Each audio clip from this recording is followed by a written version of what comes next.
Hey guys, welcome to the channel. It's good to be back, good to have internet access, regular internet access, so I hope to be making a lot more videos. And what I'm going to do today is I'm going to start a little series of videos that talk a little bit about board game design and the design process, and just some hints and tips and tricks that I've learned in the design of my first two board games.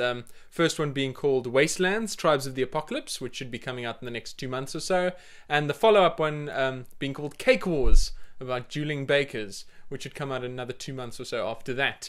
So what I want to do is just kind of explain some design hints and tips and tricks. I'm not proclaiming to be an expert by any stretch of the imagination, but what I have to share with you is useful information and just to sort of prevent you from making some of the mistakes that I did.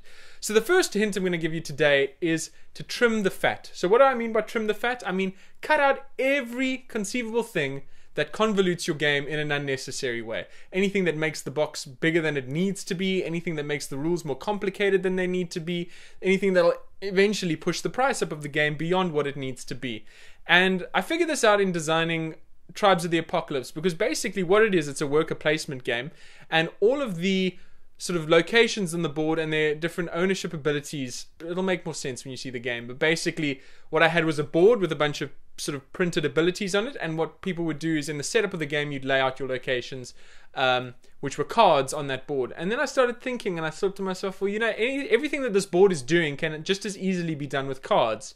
So I did some maths and I looked at some prices, and basically by cutting out the board and just replacing that with nice cards, I managed to trim about $15 off the cost of the game, because not only are boards much more expensive to manufacture than a set of 10 cards, but it also let me shrink down the box size, and as a result the game is much cheaper, much more portable. And that's a good thing when you're designing your first game, because no one wants to shell out $50 on a game from a designer they've never heard of, unless it comes from obviously a very well regarded publisher. But generally people are willing to take a risk if the investment is slightly lower, so people are much more likely to pay $20 on a game that looks interesting and is from a new designer than they are to pay $55 for a game that looks interesting but it's from a totally unknown designer, so you've no idea if it's good or not. So that's my first little bit of advice for today, is to trim the fat. Anything, and also anything that bogs down the rules, just makes the game bulkier than it needs to be. A game should be as streamlined an experience as possible, and people don't want to have fiddly bits. And that kind of leads me into my second sort of little hint for the day, and that's to make a good prototype. Okay? A prototype is obviously something that you're going to be using over and over again, and you're going to be playtesting your game with it time and time again. And you can very easily make a cheap prototype just out of paper and cardboard and that kind of thing.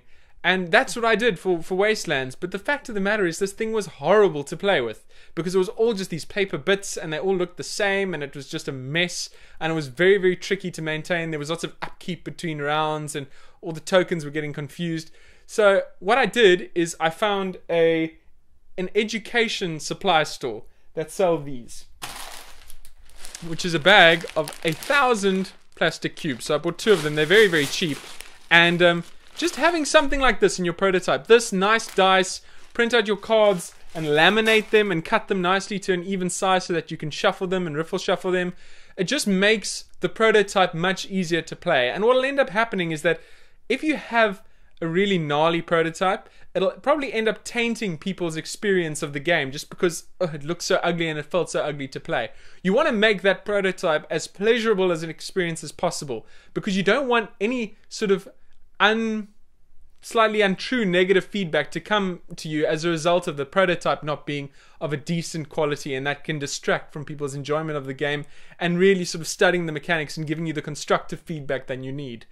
So those are 2 board game design tips for today. I hope you've enjoyed the video.